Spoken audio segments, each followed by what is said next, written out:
just learned about who might be in the lead position for Disney's next CEO.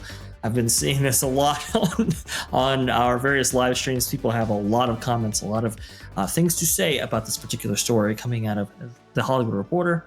Let's go ahead and cover that right now. From That Park Place, Hollywood Trades claimed Josh D'Amaro now leading the race to replace Bob Iger as Disney's CEO. This by Marvin Montanaro, June 5th, 2025. The race to succeed Bob Iger as Disney's CEO just got more focused and more complicated. According to the Hollywood Reporter, Disney's experiences chairman, Josh D'Amaro, is now in the, quote, pole position to take over the company's top job, vaulting ahead of a crowded internal field of Disney CEO candidates that includes Dana Walden, Al Bergman, and Jimmy Pitaro. D'Amaro's rise shouldn't come as a surprise. He's the public face of a $60 billion theme park expansion that now includes a new resort in Abu Dhabi, the first new Disney park since 2016. I think, Jonas, we nailed that one right on the head. Like following that announcement, that just propelled him to the top spot, right? Oh, absolutely. It's probably the thing that has saved the company right now from a Wall Street perspective.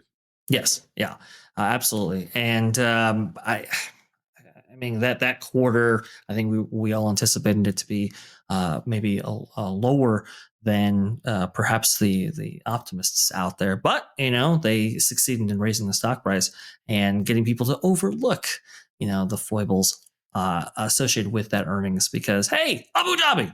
The Parks and Experiences division of Disney is by far the most profitable, with TV and film divisions stumbling despite a few box office successes. Most notably, just this week, Disney issued a mass layoff of its TV, film, and finance divisions, in which hundreds of employees lost their jobs.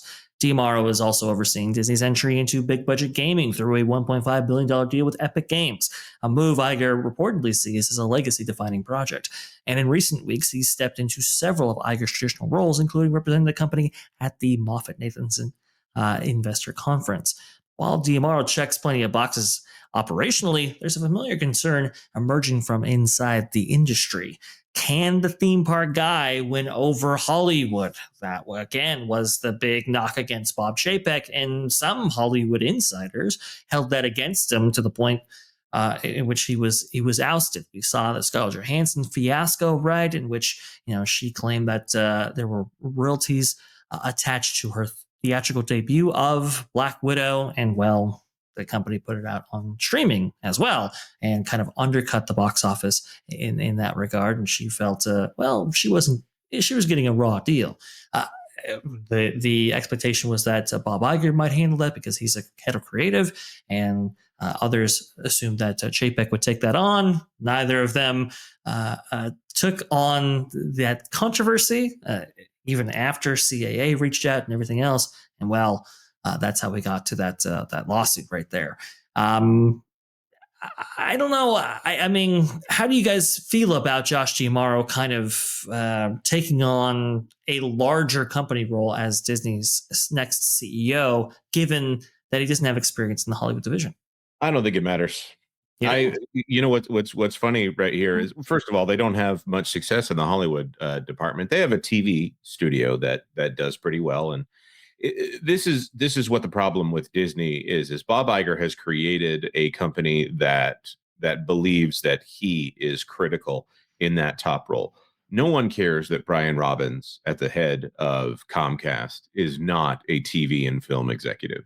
They need to have someone in that division that is capable of running that division. And trying to say that the CEO also needs to be the head of a studio is a bit of a problem. You can have the guy from the most successful part of the company at the top of the company, and then hire someone to run the film and television division and let them have their own wins. Let it act like a separate company out there. This is one of those instances where the synergy, the fake synergy that doesn't actually seem to be helping them anymore these days, is actually a liability to the company. We can see from their presentations from a few years ago that Disney used to be very clearly the Disney company, and they let the Fox stuff just be off on its own. Well, when people started wondering, why do you have no wins? That's when all of a sudden you start seeing Deadpool and The Bear and anything that was on Fox being included in investor presentations, so that they can try to spin this image to investors that, no, the Fox things are actually really great. Here's all this stuff that you didn't watch. that got a lot of awards. So we're going to try to leave you with this feeling that it's financially successful. No, not really. It's the theme parks through and through. It's the investors who want something new, something snappy, as opposed to just knowing, no, the theme parks made a bunch of money. They always make a bunch of money. So there you go. Right. Right. Mm. Well, Right. and I think this move makes the most sense because, when he's announced, they can come out with it with he's a great, big, beautiful tomorrow. Yeah. That's how they're going to announce it when he's the CEO. Look, honestly, like who else do they have really? I mean, Dana Walden screwed the pooch with her relationship with a former vice president of the United States that I think that they were banking on would become the lead, and they would have this like kind of cool inside relationship with the White House. That's definitely not going to happen now, although Bob Iger has been to the White House with the Abu Dhabi meeting with President Trump. So that's a very interesting thing. Josh, tomorrow, it makes sense from the standpoint that I think that succession will rock the boat the least. Like nobody will be worried about it because I think he's at least right now seems to be in lockstep with Bob Iger and all the moves that he's making. And I'm not personally, I would love somebody from outside of this company. The company needs that creative, like Walt Roy Eisner Wells type of a vision. And I don't know if that's going to happen.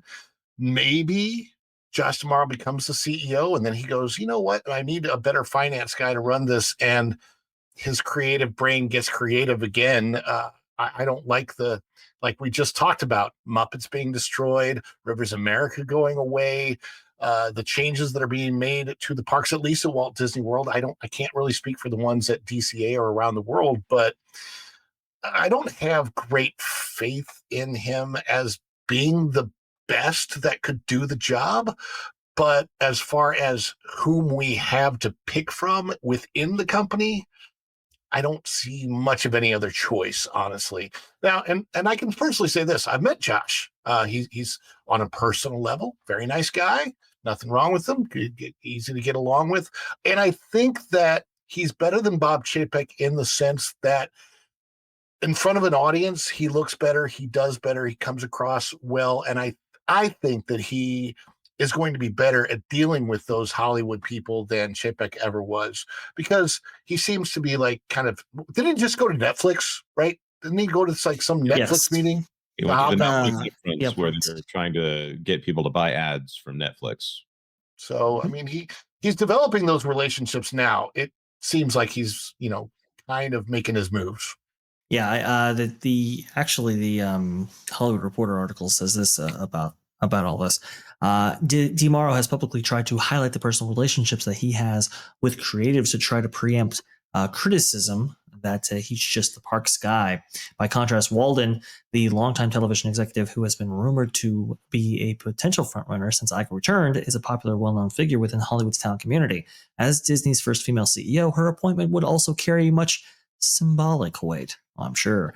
But one impediment for Walden, however, and this is what Ron was speaking about, is her close relationship with Kamala Harris, which had been a boon just a few years ago.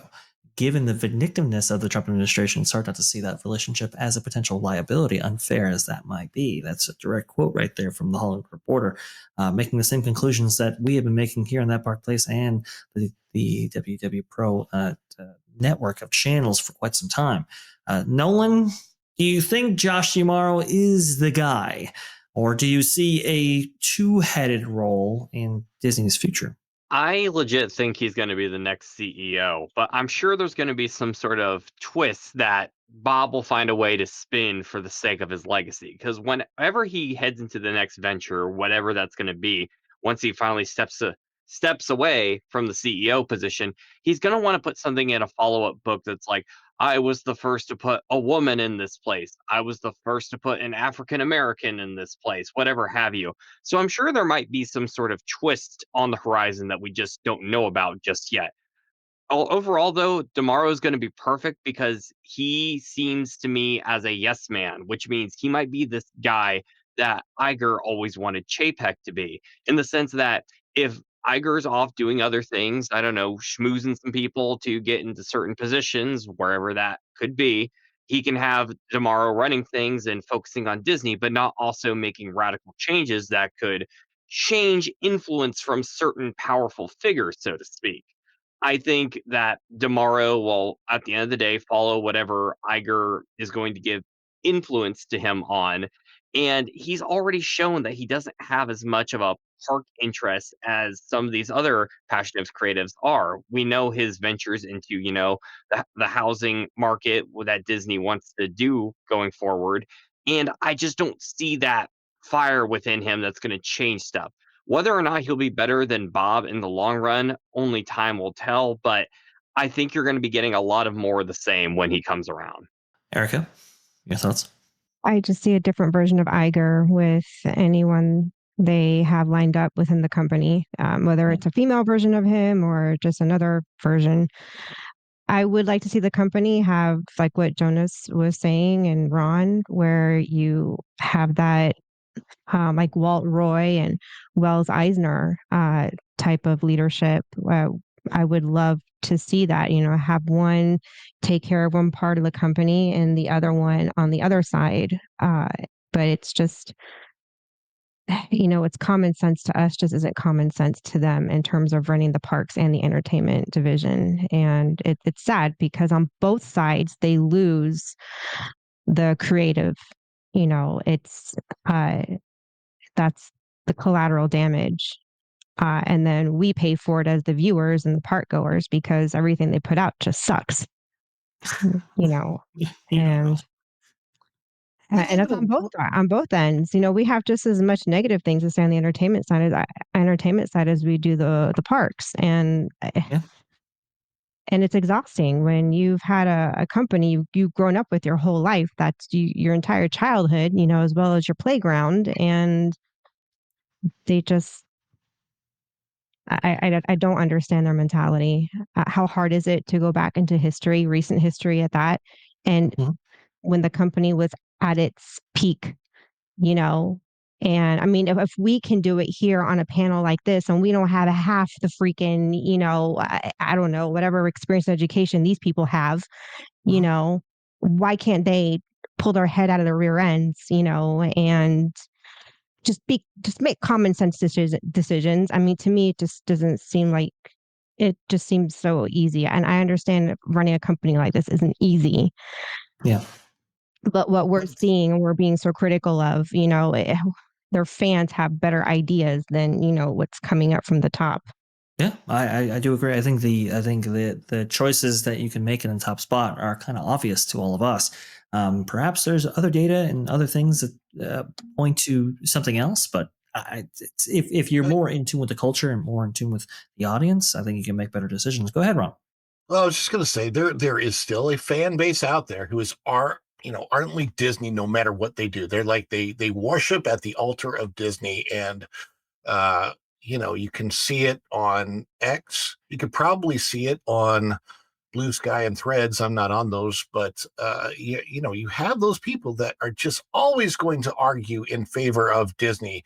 Oh, they've made the right decision. Oh, destroying the rivers is fine because people don't pay attention to that anymore. And destroying the Muppets is fine because it's old. And this, I'm like, replacing the Muppets with another thing that's going to be 30 years old by the time it gets put in doesn't. I mean, how is that different to me? But what the company has had in the past, they've had such a type of monopoly over entertainment and theme parks.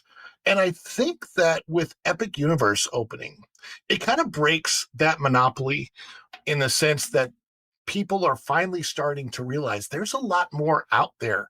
DreamWorks has done some amazing things with animation and like How to Train Your Dragon. You look at the Shrek properties, not all of them great. I still am advocating for a Prince Farquaad meets this version of Snow White. I still want that, but whoever the next CEO is has to realize there is competition, and how do you properly and appropriately react to that competition? The biggest problem I see now with the company under Bob Iger and possibly Josh tomorrow, if that's the way that it goes, or possibly whomever, if it's going to be on the inside, is that this company is reacting with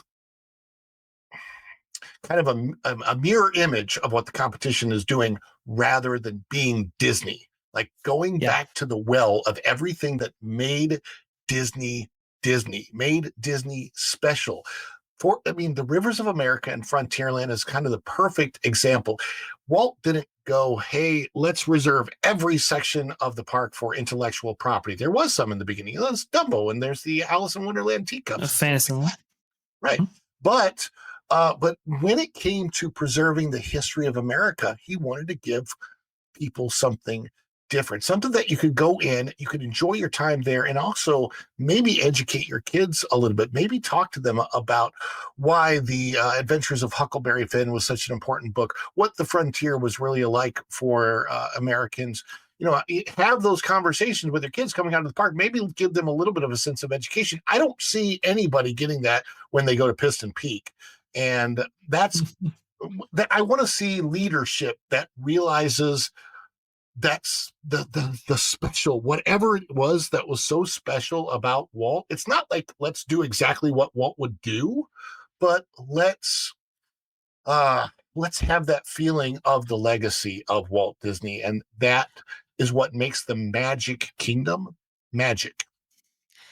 It's kind of interesting because I mean, when you listed off those projects, I'm reminded of a quote from Braden, actually, from Mickey Views. I remember what he was saying on Twitter. He was suggesting that Josh D'Amaro really deferred many of his decisions that are ultimately made at the parks level to other people. Namely, I believe what he's talking about is the executives in charge of those specific resorts, like Jeff Volley, for example, at Walt Disney World. It's like, how much of the expansions going on at Disney World specifically are of Josh D'Amaro's own, not making, but are being done because he said yes. What is the vision for the parks going forward if it's not crafted by Imagineering or the parks management solely? Does that exist with Josh D'Amaro? And if it doesn't, is this really the guy that takes over for Disney? I'm really struggling to find the accomplishments and achievements that I would point directly to Josh D'Amaro and say that was the guy. And I think it's a fair point to be made here to argue Jonas's point. The Hollywood Reporter actually says this.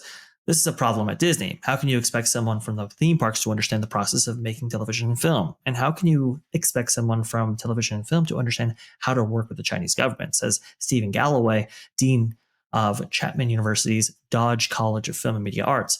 What's the old saying? Nobody knows anything. In this case, it's nobody knows everything. Jonas, look, I think Josh D'Amaro, of the four candidates available, is the best guy for the job. There's really no contest. Dana Walden, as you can see on screen right here, I just don't think she's necessarily capable of taking on the larger role of the Walt Disney Company. And more than that, I think she's ideologically inclined in such a way that is in conflict with what the audience consumer interests are, right? Jimmy Pitaro was basically, he's basically walked out the door when it came to this whole race right here. Alan Bergman doesn't necessarily have the presence, I think, to really make a stand. Apparently, the Hollywood Reporter agreed on that point, by the way, and said that Alan Bergman actually knows about this. Josh D'Amaro is, I think, the guy. But what does a Josh D'Amaro-like company look like? And what accomplishments can you actually point to him and say that was that guy's doing? Go ahead, Jonas. Well, Josh D'Amaro's biggest accomplishments are the increasing of per caps at the theme parks. But when you look at all of the options here, they've driven out anyone who would have actually been a good choice for CEO of this company at this point. Going from the bottom of the list would be Jimmy Pitaro, who exited anyways. I don't see him as the head of the Disney company. He seems to be doing, I guess, fine over there at ESPN. I think the waters are going to be tested dramatically over the next little while with the launch of the ESPN app, which could either be the most profitable thing that they have ever done, which I don't think it's going to be, or it could be the death of ESPN and could turn into another Disney Plus debacle. Uh, then you go to Alan Bergman, who is the head of the film division, which with the way that Disney does films right now, I don't know what he actually does. It seems like Pixar is in charge of itself. It seems like Disney Animation is in charge of itself. Lucasfilm runs itself to its own detriment, and Marvel seems to be Kevin Feige's baby. So I don't exactly know what Alan Bergman is in charge of when it comes to the film division. And if he wants to take credit for it, he also has to take the blame for it. So I don't know what Alan Bergman actually does at this company. Forgive me for saying that, but Alan Bergman will also not address that publicly because Alan Bergman does not get out in front and make statements in front of the public. After that is Dana Walden, who had a very awkward interview with a cheerleader by the name of Jim Cramer over there on CNBC. And Jim Cramer was praising everything about Disney stock performance, despite the fact that it is, as has been pointed out, has performed worse than just a wad of cash over the last 10 years. You would have been, you would have, if you had Disney stock, you would have been better served by literally just taking all that money and sticking it in your mattress for 10 years. Rather than investing it into this firm, even though all the institutional investors have some percentage of Disney stock because they all are tradition based instead of economically based. Dana Walden did not do very well in that interview, and she also didn't do very well. I think it was the Morgan Stanley telecom conference. Maybe they switch out who's in charge of that conference and sponsors it from time to time, but in both instances, she didn't demonstrate that she was able to go off page when talking about the wins of the company. And that makes investors doubt whether or not she actually understands the fundamentals of the company. Josh D'Amaro is fine, and he's been in charge of the theme parks. He's well liked by the pixie dusters, and the people who are not pixie dusters seem to tolerate him unless you get really familiar and then you dislike everything that he's done as far as destroying those theme parks. Also, some of that can be blamed on Bob Chapek, who was the last person made CEO of the company. Right now, the biggest detriment to Josh D'Amaro from a shareholder standpoint is, oh, he's another parks guy, as if the problem with Bob Chapek was that he was a parks guy, as opposed to someone that Bob Iger chose because Bob Iger could control him. If that is what they're looking for now, someone that Bob Iger can control, well, then it's just more of the same, or this is a bad choice altogether again. So he is the best of the worst right now. And he may be capable of running this company, but his past performance has not indicated to me that he will grow this company. So, yeah, best of the worst. That's what I think of Josh. This is the best bad idea we have. Kevin Mayer and Tom Staggs right now would be the best option. Go buy Candle Media. You're already putting Coco Melon on Disney Plus. Go ahead and give up on that idea that you're the best in children's entertainment for now, and put a Bilgewater YouTube series on Disney Plus, because you're admitting that you don't have quality children's entertainment. The thing I notice is no one actually pushes back on me on Coco Melon being the worst of the worst of children's entertainment. That's how you really know it's the worst of the worst. Everyone knows what it is, except for the 3-year-olds who love it. This is a company that is intellectually and creatively bankrupt, and they need to go outside, but they won't go outside. As long as it's internal candidates, sure, Josh D'Amaro is fine. There are people outside of this company that could run it better. Why are they outside of this company? Because Bob Iger drove them out of this company. Jonas, did you just tell D'Amaro to go touch grass? I told him to go hire Kevin Mayer. Yeah, I mean, and Jonas is spot on, honestly, on all of this. Look, when it comes to like the absolute best options, I think, and it's interesting. Marvin pointed out to John Lasseter, like an ideal world. It's not. It's an interesting idea. I do think still, even with John Lasseter, you still have to have somebody doing the financials and doing really the more business driven things for this company. And that's the thing, like Kevin Meyer and Tom Staggs, at least with that structure, you'd have two people, right? And I think they would complement each other's styles very, very well, leading this company forward. Is the Walt Disney Company too diverse in its portfolio? Is it in so many different industries? Does it have so many different silos that one person can't necessarily manage all of it? I think we're at that point right now. And the idea that we're not even like, from all the trade publications that we've followed, nobody's even talking about a two-headed structure is kind of bizarre, especially when you look at the companies past, like Michael Eisner and Frank Wells, like Walt Disney and Roy Disney. Who knows? But apparently you heard it here. Josh D'Amaro in the pole position to be the next CEO of the Walt Disney Company. Thanks for watching That Park Plays News. For more information, consider checking out www.thatparkplace.com. And don't forget to subscribe, share, like, and send this out on your favorite social media accounts.